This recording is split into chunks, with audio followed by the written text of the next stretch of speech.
কিছুদিন আগেই শোনা যাচ্ছিল বিনীত রায়ের নাম। এবার আরেক মুম্বাই সিটির তারকার ওপর নজর ইস্টবেঙ্গলের। সূত্র মারফত জানা যাচ্ছে যে লাল হলুদ ব্রিগেড ইতিমধ্যেই আপুইয়াকে দলে নেওয়ার আগ্রহ প্রকাশ করেছে। কথাবার্তা প্রাথমিক স্তরে শুরু হলেও আইএসএল কাপ উইনাররা যে দর হাঁকিয়েছেন তা আপাতত বাধা হয়ে দাঁড়িয়েছে ইস্টবেঙ্গলের জন্য। 2026 অবধি কন্ট্রাক্ট আছে আপুইয়ার, তাই 2 বছর বাকি থাকা কোনো প্লেয়ারকে নিতে যে বড় অঙ্কের ট্রান্সফার ফি দিতে হবে সেটাই স্বাভাবিক।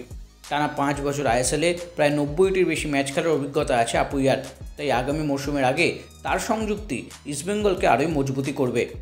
বৃহস্পতিবার স্পন্সর ইমামির সাথে হওয়া মিটিংয়ে ইস্টবেঙ্গল কর্তারা জানান যে ইতিমধ্যেই তারা অনেক প্লেয়ারদের সাথে কথাবার্তা শুরু করেছেন এবং তাদের প্রায়োরিটি লিস্টে আছে একজন মিডফিল্ডার।